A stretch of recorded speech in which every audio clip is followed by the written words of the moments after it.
Blake, besides me, who's your favorite celebrity these days? Toby. We don't have celebrities anymore.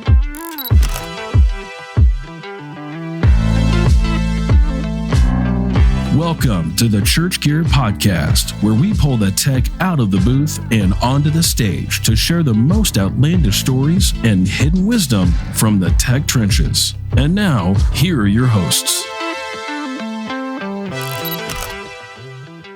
I'm your host, Blake Hodges, a man who can't keep up with the weekly internet celebrities we pump out now on Instagram Reels. And I'm here with my co-host who still thinks Jimmy Stewart is a household name, Toby Walters. I'm Jimmy Stewart. That's like Jim Walters' celebrity. That's your dad's celebrity, right? I think that's my grandpa's celebrity. For real? I mean, I think Jimmy Stewart was I know he was a famous actor, but I think it was in like the 50s. Yeah. And my dad was in elementary school in the 50s. My wife still talks about how hot Jimmy Stewart is. Yeah, and you look absolutely nothing like Jimmy Stewart. I did not say I did. Yeah. And does she ever say that she thinks Jonah Hill was hot in his fat era? Because that'd be more accurate. Jonah Hill's a weird case. I kind of think he should have stayed fat, you know? He's a little funnier fat, but he's also been in great movies since he lost a lot of weight. So I think Wolf on Wall Street is his peak level of all fat. Those teeth. Yeah. All right, Blake. So, speaking of celebrity, I've never felt so much like a celebrity as to when I visited Lakewood Church in Houston for the first time. So this was, and we told the story on the pod before, but this was many, many years ago. We're running out of stories, people. So, my wife and I visited. We were in Houston. I was going to lead worship on a Sunday morning. We decided to visit Lakewood on a Saturday night. And because I'd seen it on TV, I'd certainly heard Joel Osteen preach, and I had to see it for myself. And it was just amazing the level of like VIP treatment I received once they knew I was a first-time visitor. And I got a private elevator down to the floor. They took me and Shelly all the way up front, literally pulled back the velvet, rope. That was a literal velvet rope. Literal velvet rope, and sat us in that front section right there. And we got to experience the service. And, it's church in an arena. It's like everything is bigger. If they say everything's bigger in Texas, everything's biggest at Lakewood as far as like church production. Maybe that's the center of Texas's power. It might be. And just a few months ago, I got to go back and visit just during a weekday and visit with some of their production crew and get a little bit of the behind the scenes tour. And I love that their production lead told me that Corey Edwards had come and gotten a tour, but he didn't get to see all the stuff I saw. Oh, so you're telling us that you got the better treatment than Corey Edwards? Just throwing a little shade, Better treatment, better mixer, Toby Walters. Obviously. So what was, some of the cool highlights, obviously you stand in the arena and you take it all in. There's like 16,000 seats in there. It's a basketball arena. That's what it was before they converted it into the church. They've had the Super Bowl here 5 times. Yes. And got to see where some of the former, not the press boxes, but where like the billionaires would sit when they would go to basketball games. What are those? Like where Taylor Swift sits at the Chiefs games. What are those things called?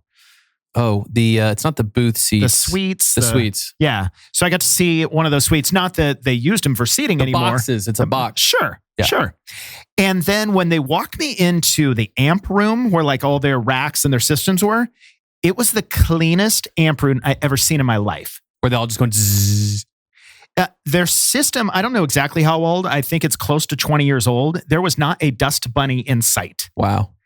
And what's really cool, and hopefully we can get more about this on the episode, Why? Do we have someone from Lakewood? We'll see. Okay. It's always a surprise to us who are guests. We don't know until the moment. But, if you think of the idea of a church that size, they got to have a production system that size to handle, that kind of attendance, that size of room. And so to replace that system is ridiculously expensive. So they very intentionally keep everything pristinely clean and service it consistently, and they still have the same system that they've had, I think, for almost 20 years. Are you trying to tell me you like big productions and you cannot lie? I'm going to save that joke. We're only on our first podcast of the day. Do people know that we batch these things? We should say that we are entering 1 of 3, and we're about to have 4 more after that the next 2 days. Yeah. So we're about to have a saga. You booked 7 in 3 days. So whoever is our 7th, we're going to be drunk? From exhaustion? I'm going to be dead. I'm going to be the reanimated AI version of myself, and you're going to be drunk. An AI zombie and a drunk Blake. It's amazing. That's what you have to look forward to in 7 weeks. Yep. Good luck. But what you could also look forward to is hearing from the former audio director at Lakewood Church and currently outrunning front of house for the OG Beard. Yes, the OG beard. Crowder had a beard? What do you mean Crowder had a beard? I don't know. Read the copy I wrote. I'm Ron Burgundy. host. Front of house for the OG Beard Crowder, BK Beard. Welcome, BK. How did your parents decide those were the two letters to put together? Well, I am actually Brian Keith Beard II, so BK was just a bit less confusing at home. Yeah. And have you ever had a beard to rival Crowder's? Never to rival. No, this is about the best I get. It's very short, very, very clean, unlike Mr. Crowder. Blake, are you not familiar with Crowder's beard? Toby, I don't know what Crowder looks like. I couldn't pick him up out of a crowd of Seriously? Crowders. Yep. He is so distinct looking, I can't imagine that you wouldn't recognize him. That is pretty shocking. Yeah. Is he good looking? You say distinct. He is Crowder looking. I don't know how else to put it. Like he is kind of a real life cartoon character in a way. Is that nice? Oh, that sounds offensive. No, his brand is just, it's always been like the most fascinating thing. He is so good on stage. He's so engaging. He is incredibly nice in person and really talented. And it's this wild mixture that just, it works. That's what people say about you, but totally they say the it doesn't opposite work. of you, Blake. Shut up. All right, BK, you're being brought into our nonsense. Hopefully you're a little familiar with nonsense, having been out on the road with Crowder for a while now. Absolutely. Rumor has it that you're one of the greatest audio directors in the history of the world, way better than Corey Edwards. So give us a little snapshot of your background. How'd you get your start in production? Or kind of some of your key highlights that led to your role today?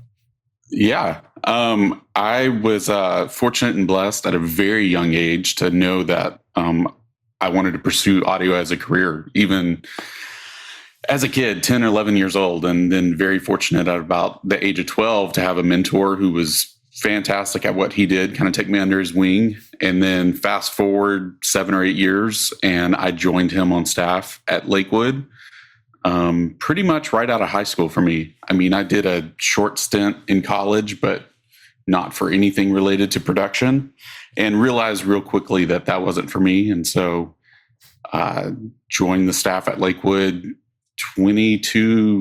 almost 23 years ago, and did a little over 22 years there, and left in the fall last year. November was when I walked away from that position. So I was there for a long time and spent the last 5 or 6 years there as the director of audio. Okay, so you were 12 years old when kind of that bug bit you? Yep, 100%. Did you go to the doctor for the bug? Probably should have. Yeah, so it was really unique. I don't know many other 12-year-olds that can tell you exactly what they want to do in life, but that was me. I knew it. I knew I wanted to be an audio engineer and be involved in music for sure. And audio ended up being the path that really sort of, lit my fire and got me going.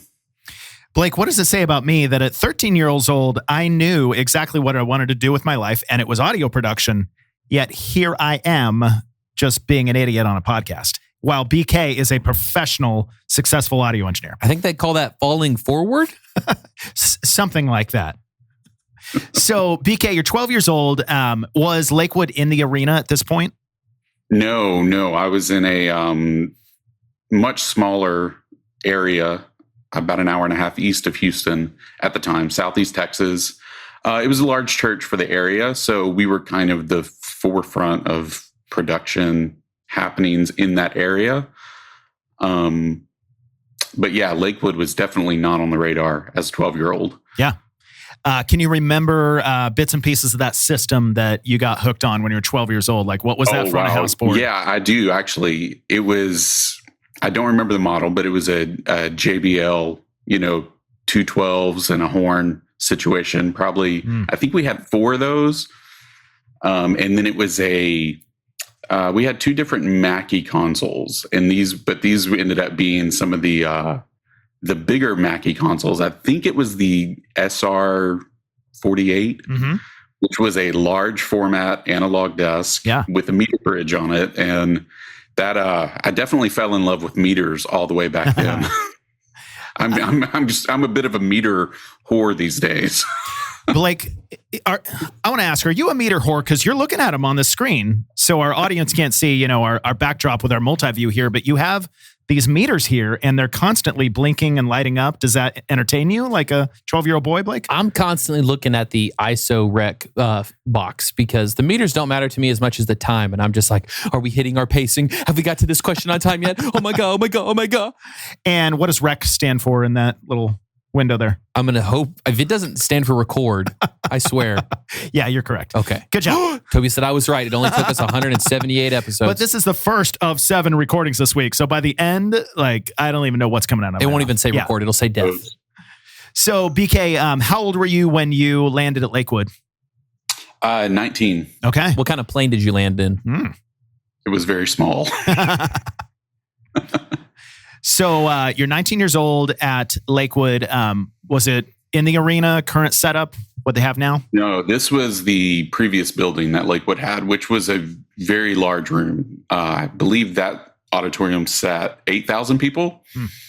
And it was an Apogee distributed system. It was a point source system that was in that facility. Really, really beautiful sounding room. And an AMAC recall was the front of house console. Yeah. So I went from a Mackie SR48 to an AMAC recall was sort of the leap forward in technology that I made in my move from Southeast Texas to Houston. So is it kind of old school automation on that AMAC? It did. Yeah. There was a little computer that would scream at you until you put each knob in the right place. It kind of had a little voice on it. Yeah. It was a very cool console. And so when you guys moved into the auditorium or into the arena and renovated that whole space, I assume that's still basically the audio setup that's there today. Can you walk us through the details of that system? Yeah, the bones and the structure of that are still largely the same as they were when Lakewood renovated, which is 20 years ago this year that renovation happened. PA in there is JBL. It is the second system that we had, but it's been in there for about 13 years. It's JBL VTX V25, all powered by Crown amplifiers, the iTech 12,000s. And then there's some front fills and subs and some smaller things down front. The current consoles in there are Studer, the Studer Vista X, which is a phenomenal console. Definitely more of a production style desk than a front of house style desk, but given the needs that we have of sort of just moving lots of channels around from downstairs in the sanctuary to upstairs in the broadcast facility, production consoles really tend to do that a bit better than some of the purpose-built front of house consoles. The other thing we get a lot with production consoles is there's a level of redundancy built into those that a lot of front of house consoles still don't have and don't even offer. And then there's a huge fiber backbone that sort of, is part of that communication from down in the arena to up in the broadcast facility. There's got to be miles and miles of fiber and Ethernet cable in that place. It was so interesting going to Houston just a few months ago, and I got to tour almost a dozen churches, and I saw more JBL systems and Studer Vistas than any city in the entire country that I visited. Do you think that's kind of Lakewood leading the charge and people kind of following that example? I do think so. I think that is part of it. I mean, certainly Lakewood has been one of those places that, people look to for what we're doing. And, it is a little bit of a, Lakewood's somewhat of an anomaly. It's very different than most churches, just in terms of even in terms of the production that happens there. It's sort of broadcast forward. It is all about Pastor Joel's television outreach. So things like reliability and consistency sort of take the forefront in terms of maybe versus whatever the coolest new toy is. We're looking for things that sort of have that consistency and reliability that other things may not have. Yeah. Blake, did you ever play hide and seek in youth group growing up at your church? Yeah, they still haven't found me. That was my favorite thing to do in youth group. And we're an old Baptist church. And so there's like kind of different eras of history that have been built slowly but surely. And so all these like weird portions of the building, I'm just thinking, BK, of playing hide and seek at Lakewood, like you could be lost for, a few months in there. Yeah. BK, how long do you think someone could live there and no one know? Well, this is not conjecture. This is fact. It's months, actually. Did someone squat there? BK did it. Absolutely. I will not go into any further detail, but it happened. Wow. Are we allowed to clip this? Is that known? That's pretty wild. I have no idea. Certain people know for sure. Yeah. And it wasn't near as probably as nefarious as it sounds, but you could hide out in that place for a while if you wanted to, and nobody would find you. Are we talking 2 months, 6 months? Somewhere between those two, yes. Dang. This is amazing. Toby, I knew you were gone for a while, but I wasn't sure why. How do you think I can afford my life? I have to sleep somewhere for free. I was tired of couch surfing, Blake.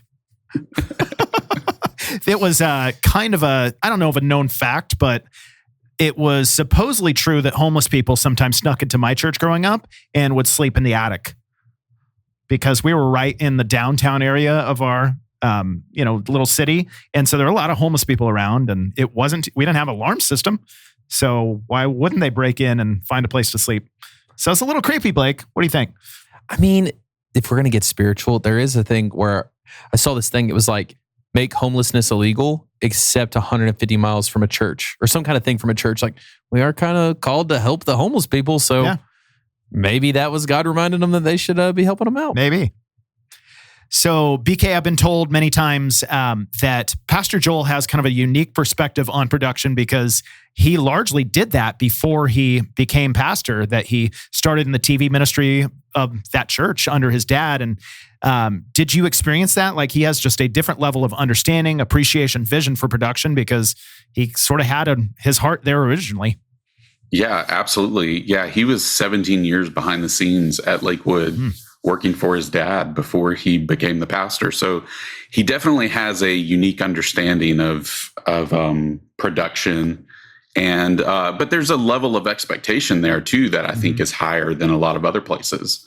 Because when he was in that role, attention to detail is very high on his list. And he's a very consistent person, and the details matter and they are very important to him. And so I appreciated that a lot, even more so than maybe some of the understanding and grace you get if technology fails you. Like, certainly he understands that. Yeah. And things happen every now and then. But probably the thing that I appreciated the most was that attention to detail about stuff. There was one time, just to give you a little example of that, the front light, the truss that his front light hangs on, they shifted some lights around one time, and that actually changed the angle of the truss by a degree or two. Not a whole lot. I mean, it was just the way the weight shifted on the truss. Well, he came up on stage on a Saturday night for service, and after that service, he asked us if something had changed with his front light. And it was basically that 1 to 2 degree viewing angle of that light had shifted a little bit, and he noticed that from stage. No way. And so that was something that the lighting department had to come in and sort before the next broadcast. Another little thing, we chased the sound for a long time in post on his lavalier, because he wears a lav on his tie. There was a rubbing noise that we chased for probably a year or two, and we can never narrow it down in terms of, is it mechanical? Is it RF? Like, what is going on with the microphone? Well, he noticed on stage one day during his sermon, while he's on stage speaking, when he would turn his neck, the material on his tie would rub the collar of his shirt. And it was the noise that we were hearing. Basically, the level of crispiness of his shirt collar and the material on the tie would make this rubbing sound. And he noticed it during a service on stage and pointed it out to us after the fact. And beyond that, he started loosening his tie just enough to prevent that rub from happening. I've never thought of a tie as crispy, Toby. Yeah. But I now need to go to Raising Cane's for lunch. There you go. How often do you wear a tie in your life? When's the last time you wore a tie, Blake? Since you started employing me, I think only 2 times. I was at a wedding, one of those. Yeah. Did you used to wear a tie to work every day? Actually, I guess I didn't, but I did wear like fancy, nice clothes. Like, Toby, you know how every now and then you got to get Brian to chastise me because you pay him for hard conversations? They sat me down and said my suit wasn't nice enough at my old job and told me they were going to buy me one. And then they never did. It's the complete opposite here at Church Gear. Like, if you dress too fancy, we make fun of you. And it's not an exaggeration. We have literally done that to you. I was like, well, this is the or what was it? What was our our yearly retreats? And I was like, I need to look nice. I'm going to be talking at some point. And Toby was like, what are you wearing, you? And I was like, Toby, don't say that in front of everybody. It was, I remember the first time, it was like the major marketing meeting of all meetings. You were presenting your marketing plan for the whole next year. And so you dressed up. And we were just still as you and me in the basement with Chris. I was like, what are you wearing, you idiot? It was the reverse effect. Yep. BK, I think that's just so cool. I mean, so many pastors, they understand production to a minimum level to kind of know that something is off. But for Pastor Joel to have, that level of detail, he knows the light is off 1 or 2 degrees and then be able to speak to you guys. I mean, that's just a fascinating thing to work under someone with such just sharp vision. I like that a lot. Yeah, it was great. I really enjoyed it as well. It pushed me as an audio engineer as well, because he was looking for that same consistency in the mix from week to week. Yeah. And, we have great tools and great musicians in place there. And, most of the band and singers are full-time staff. So there's a level of consistency there. But I mean, you know how it is working with musicians. Guitar players bring in a new pedal, or a bass player will always tweak something. There's a lot of inconsistencies even with consistent people. So being able to take that in on a weekly basis and, do what we do at the console and spit out a really consistent thing for him with something that certainly pushed me to be a much better front of house engineer. Yeah. So if you, shrink Lakewood down into, let's say an average church with 200 seats, and there's a place you couldn't squat in. You would be found out pretty quickly.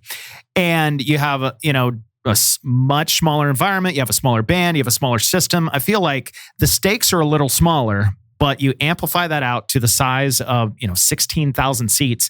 And for you as the audio director, you're mixing that every weekend in that environment with that many seats. Like, how can our audience kind of imagine the detail, just the way you had to mix for that size of an environment week in and week out? Yeah. I mean, for me, it starts with, kind of the basics. Like, I'm a big keep it simple, stupid guy. Like, let's take out any of the things that could throw a monkey wrench in that. Whether that's, overuse of plugins or any sort of outboard processing. We have plugins and outboard processing at Lakewood. So I'm not totally anti those things, but it's putting the right pieces in place to sort of give you those guardrails each week. I also think the communication factor is really important between whoever's sitting in those seats, whether it's a front of house or director or whatever you might be doing. Having the communication with the creative guys and with the pastor, that was one of the really nice things at Lakewood, is we would have one-on-one conversations with Pastor Joel as we're sorting out these details. So I think some of those pieces you can put in place no matter if you're in a church with 200 people or 2,000 people, or even a Lakewood where there's 16,000 seats. Having some of those systems and guidelines in place, I think, is really huge for people. Yeah. Blake, if you, notice that with me, if I can clarify my vision to you and just give you it, very detailed specifically, that your job becomes easier? Or, do you like it when I'm kind of like, well, I don't really know what I want. Can you kind of do something? And then I don't like it. You distill it down and you make it to where I can hold it. I go, great. Not doing that. I throw it out the window and I go, this is what you'll get and you'll like it. That sounds about right. That's why you don't mix audio at Lakewood. That's very true. Yeah. No, all jokes aside, the clearer you can get at the very beginning. You and I are in the middle of a project right now. Yep. Where you're like, oh, if we were really clear in the beginning, maybe we wouldn't get here. So yeah. And I didn't know how to be clear in the beginning. I'm like, I don't really know what I want, Blake. So I didn't know that. I didn't know that I was missing some clarity in the beginning. I feel like for a lot of our listeners out there that work on a church, if there was a way for them to walk their pastor through like steps to understand what do you want to hear, and let's work through different kind of mixes and different kind of music, and hey, what kind of music do you like listening to? Do you want big drums? Do you want the vocals front and center? Do you want a lot of processing plugins, or do you like it dry? And so to help clarify, could really go along a long way for audio directors, for video directors, just different staff members at churches to reach their pastor's vision. Sounded like you had a really cool opportunity to experience that from somebody that just knew with very clear details what he was looking for. Yeah, absolutely. And those are great conversations to have. Like, yeah, give me some references. What do you listen to? What do you like to hear? I know, even at Lakewood, when a few years ago, we chose to like really dive in to try to make the broadcast mix, our streaming live mix to YouTube and everything sound a lot better. And that was one of the big factors, was being able to hear directly from pastor, like, these are the places that I want us to try to sound like. And interestingly enough, for Pastor Joel, it was never, there weren't many churches that were referenced on that list. It was always, I really enjoy the Academy Awards, or The Tonight Show sounds fantastic. Yeah. Almost always it was a quote unquote secular entity that, maybe has a slightly higher bar of excellence than most churches do. Yeah. The sound of the devil. Secular Satan. What specifically did you guys change about your broadcast mix that leveled it up? We figured out that a lot of places, a lot of the references he gave us as we dove into those, even inside of the church market, what you tend to find, in my experience, the really high level broadcast mixes, is there's some level of enhancement happening that might not be true exactly to what's happening on the stage. One thing you find a lot in secular broadcast is audio or audience sweetening, which wasn't a huge issue for us inside of the building. But when we would do our larger events at baseball stadiums and things like that, and the cameras pan out and you see 40,000 people in a baseball stadium, well, you want to convey that same energy on the broadcast mix. So guess what? You got to fake that a little bit. It's hard to capture that in real time and get it to translate through someone's computer or their AirPods. So you need to enhance some of those things. Some places do drum replacement, that's not something we did at Lakewood. There's no samples or anything. It's just microphones. But even, not to get on too much of a slippery slope here, but even things like vocal tuning, like, I think you can have the conversation some other time about, is it, should they be able to sing in pitch or not? Like, that's not the conversation. The conversation is, how do we present what's happening on our stage in the very best light possible? And, try to make things that could be a distraction in an audio mix. Let's make those things go away so that a viewer can just, open up their laptop, watch the service, experience it. We want it to feel like they're there. Yeah. So what can we do to get the mix there? And so that was really a lot of it. Blake, I wonder if we could get auto-tune that works for you on this podcast so that you listen back, you're like, wow, I sound a lot smarter than I thought I did. Toby, do you not know like what I do with all my time at Church Gear? I just do a bunch of outtakes to try to sound better on the pod and post. So I spend all of my work hours just re-saying this. That's why we have no marketing here at Church Gear. Correct. Perfect. And I think we should also learn how to do some audience sweetening on the podcast. You just like sprinkle some Splenda over them? I mean, I'm thinking we need a laugh track. Like go back to those, 1980s sitcoms. I think I'd rather die. So BK, again, talking about the size of your system, a church, again, of 200 people, the cost of replacing a system is one price. Cost of replacing things in an arena is a much different price. Talk to us about the intentional protection and servicing of your equipment to make it last longer. Yeah, absolutely. I mean, maintenance is a big deal. We don't, typically we try not to wait until something breaks to fix it. We try to be on the front end of that. And we work with with the local AV company there who did our integration for the system.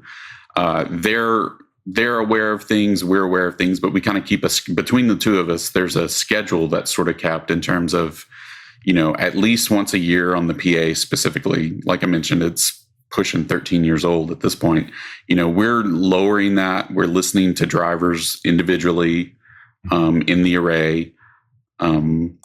Amplifiers are kind of becoming a thing where they will go out every now and then, but we have one or two spares. We actually just, right before I left, we purchased a couple of more spare amplifiers so that, if you show up on a Sunday morning and there's an amp not responding, well, go throw the replacement in, call the vendor up the next day, and it's out the door for repair. Yeah.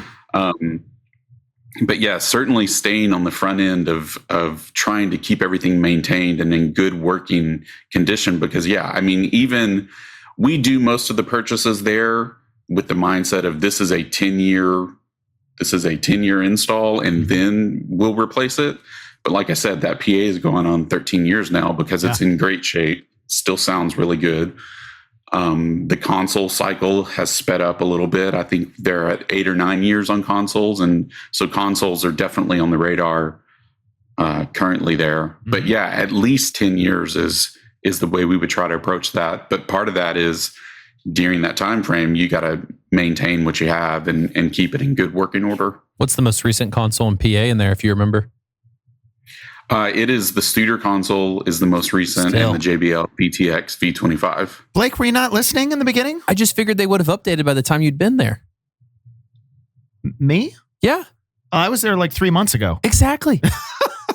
Yeah, because they upgrade every 2.5 months. That's what he just said. Perfect. He didn't say 8 to 9 years. He said every 2 to 3 months. What are you doing over there? He didn't say the PA, though. Didn't say the PA. Oh, my gosh. People want to know the gear, Toby. BK, I can't tell you how much it hurts my heart when I'll go visit churches and they'll have, let's say, a D-Live console. It's 3 years old and it's dirty as all get up, like just covered in dust. I'm like, man, that's the simplest thing. Just cover your console, like maintain your gear. We should put that on a shirt. Cover your console. Yeah. That's amazing. It sounds dirty and it ain't. Well, I guess it is dirty if you don't cover it. It's 100%. Oh, and you know what else is dirty, Blake? It's time to baffle Blake. Oh, no. Don't do this to me, Toby. Bits of information around buffoonery, boom mics, and something else that I can't remember. There's too many B's in this thing. I forgot it. You came up with this, Toby. I know I did. All right, Blake, it is time to baffle you again. Isn't that just the whole podcast, Toby? That usually is, but specifically, we're partnering with our friends at HouseRight to baffle you in this new segment we like to refer to as Baffling Blake. So HouseRight is an amazing integration team that works with almost exclusively churches all over the country to partner with their architects in pre-building phase or current room renovations, where they help make sure that your space looks aesthetically pleasing, but also acoustically correct for the style of worship that your church is trying to achieve. You said the word architect, and I just haven't heard anything since. I'm like, that sounds way too technical. That's above my pay grade, but it's not above HouseRight's pay grade. No, it should be above all our pay grades, but HouseRight does this all the time, and they're amazing at it. And if you are not specifically looking for an integration project, but you're like, hey, I am looking for my next career or opportunity, HouseRight is also hiring amazing people to join their team. They're hiring. They are hiring. So if you have been looking at the map and looking at Lexington, Kentucky very lovingly because of horse racing and bourbon and HouseRight. And high-proof bourbon at that. Yes. Go to HouseRight.com, check out their opportunities, and start a conversation. But brought to us by our friends at HouseRight. We love HouseRight, incredible integration company out of Lexington, Kentucky. If you're looking for your next project at your church, they work with churches all over the country. Or if you're looking for your next career change, they are hiring. They still haven't hired me, but I'm going to keep applying, and so should you. As you should. So if you're interested, please go to HouseRight.com and start the conversation. Tech yeah. All right. So BK, you didn't know what you're getting yourself into here, but you're going to be pitted against Blake in a session we like to call Baffle Blake. And this is I think this is true, false. And this is around large scale events. So I will say something. You think it's true, false? Didn't you write it? I didn't have my phone open yet. Also, am I allowed to use ChatGPT to false? No, you're not. To aid me? I use ChatGPT to help me write this, but you can't use it to cheat. So I'm going to tell you something about an event, and then BK, you get to go first. You decide whether it's true or false, and then you guys keep your own score. And whoever wins at the end gets a prize back from HouseRight. To keep my own score, I have 35 points. Yes, BK, right. There is a nice HouseRight prize pack on the line that I actually really want. All right, number one, true or false? The fastest time for a professional crew to set up a full arena LED wall, which is over 100 panels, is under 2 hours. Oh, I'll go true on that one. False. False? All right, the answer is true. Dang it. I know. I got a point. You're already down, Blake. Okay, you can no longer keep your own points. You have proven yourself irresponsible. All right, next up, the Guinness World Record for the loudest concert ever was set by Kiss, peaking at 139 dB. Good Lord. I'm going to say false. That sounds outrageous. Okay. Kiss sounds like a girly band, so I don't think they did that. So I'm going to say false as well. Well, you both get a point because it is false. I forget who it was, but yeah, 139, like that's going to like blow your face off pretty much. It's louder than a jet engine. Oh, for real? Yeah. Dang. That's insane.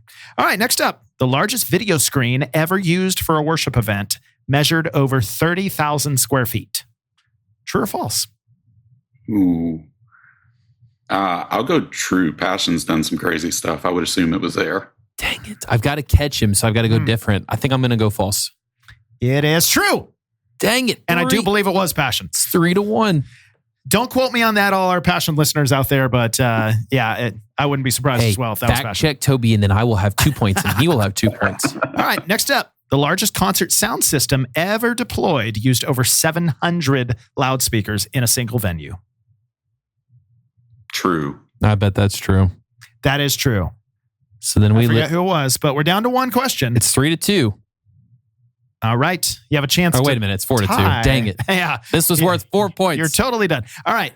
A digital audio console has been built with more than 1,000 input channels available for live mixing. True or false? Ooh, that sounds like a tricky question if you get into the details of it, but I'm going to go with true. Okay. Blake? I'm going to say false. False? And the answer is, I don't remember. So we're going to say I get the point. So I only lose by 1, 4-3. You only lose by 1. So as our guests can see a little bit behind the scenes, sometimes I write these outlines and we don't end up using them for a couple months and I forget some of the answers. So bad Toby. I know. Where's my Toby. Spray bottle? Bad Toby. Bad Toby. But good HouseRight. There we go. We love our friends at HouseRight again. Thank you for sponsoring the segment of Baffling Blake. And if you are looking for amazing integration work at your church, please call our friends at HouseRight, or if you're looking for next career. Yeah, the last time we did the sponsored segment, it ended on diarrhea. So this is a much better ending for them. Oh, wait, I shouldn't have said that. You're welcome. All right, BK. I assume with having run audio for 20 years at Lakewood, or now having been on the road for Crowder, you got to have some disaster moments in there. Couple stories maybe where things went a little haywire, or maybe they almost did and you saved the day. Can you tell us some disaster stories? Oh, man. I really don't have that many. That's always a tough question for me, which sounds terrible. I mean, we've run into the normal things at Lakewood where, I'll tell you one, like, I think it was Easter. I think it was an Easter Sunday morning. We were all pulling up to the church and the church did not have power. Like the entire facility was dark. Is that important? So that was a bit of a scramble that morning to find, we have some emergency circuits and things in place. But I mean, we were literally scrambling to grab powered Mackie speakers on sticks just so that we could have some sort of service. And power came on like with 30 minutes before service started or something. So crisis averted. Yeah.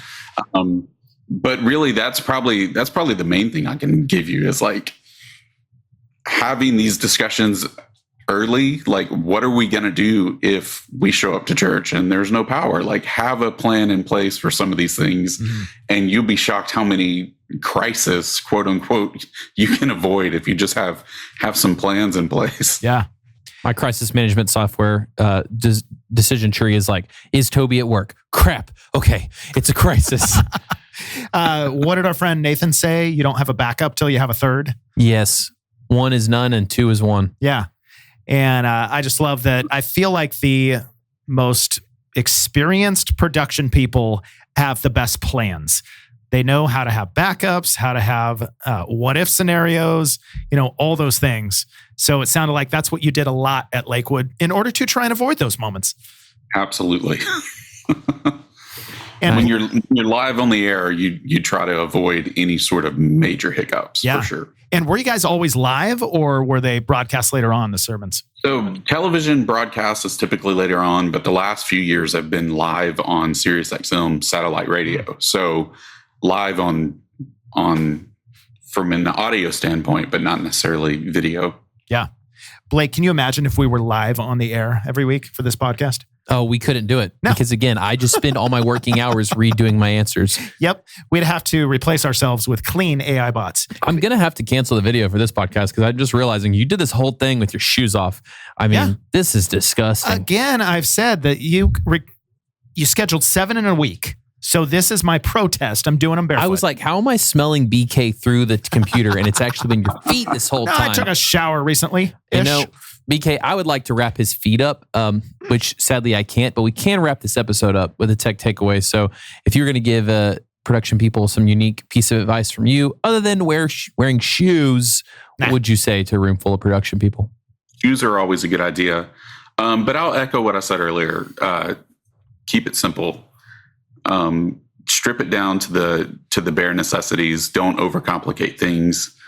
And with those pieces that you put in place to keep it simple, just learn those inside and out. Know your console inside and out. Know your PA inside and out. What can that thing do in the room? Or same if it's camera gear or LED or whatever it is, whatever that piece of gear is, learn it inside and out and know it like the back of your hand. That's good. Blake, have you seen some of those Instagram videos recently, like Lee Fields does them and other people do them, where you want to fix your mix and they just undo all the plugins on a channel, just take it back to zero? Who's Lee Fields? A guy on the internet. I'm not sure. Yeah. Must be friends with Corey Edwards. He must be. But neither one of them can mix like BK. Everyone's like, keep it simple. Don't use any plugins. Don't do any of this. Don't do any of that. So maybe I could mix because it's just don't do a lot of stuff. I just push one little fader up. I mean, I think BK can confirm, but if you have a great band with perfectly tuned instruments, all you have to do is put the fader up until it sounds good and then leave it. Is that true, BK? Stay out of the way. Stay out of the way. 100%. Yeah. The worse your band, though, the more you have to try and do in the audio to. I thought you can't fix a bad source. Yeah, you can't. You can polish a turd, but. BK, I've always wondered that. Let's say you have the worst turd up there. They're playing at a 0. How many notches can you got the worst musician, but you got Lee Fields or Corey Edwards mixing? How high can they bring that 0 to 10? How close can they get? Oh man, I mean that depends. I mean, if someone with a really bad guitar tone, like there's not a whole lot you can do with that. Drums are a little different. You can, I feel like you can get away with especially some of the things out there now, like torque and some stuff like that. You could totally make a drum kit sound like something different entirely, unless the player sucks. If the player sucks, you're screwed. Forget about it. Should we install like a button on the console that's just a trap door when someone's really bad? I mean, that's a mute button, but to be connected to an actual trap in the floor so they just disappear. That'd be pretty cool. Be pretty nice. Yeah. And then they could just hide out at Lakewood for 6 months without noticing. That's amazing. All right. Well, BK, we really appreciate you joining us. Is there anything you'd like to plug? Anything you want to point people towards? No, not that I can think of. I mean, anyone out there I am full-time freelance now. So anybody who needs help at their church or any sort of training, I'm always open to that and looking forward to meeting some of you guys out there on the road. If you're ever at a Crowder show, come say hi. Nice. Maybe we can get some Crowder tickets after this, Toby. Yes. If you knew what he looked like. Well, we're still trying to get Crowder on this podcast, by the way. That's right. Maybe we'll bring the both of you back on sometime. There you go. All right. See you, man. Thanks for hanging out with us. We hope to see you back next week for more absurd stories, tech takeaways, and overall buffoonery here at the Church Gear Studios. All right, Blake, do you remember when somebody trolled us on the internet and made the comment of, you don't even need electricity in a church? Yes. They were like, keep it the basics. Yeah, I was thinking when BK, was talking about his disaster story showing up and there's no power, that just came to mind. I'm like, there are some goobers out there on the internet. Apparently Lee Fields too. And so if you've never, listened to this episode, or if you have friends that have never listened to this episode, they're probably goobers like Toby over there. So send this episode to them and maybe they'll, learn something. Yeah. And if you have power in your church, apparently just turn it off.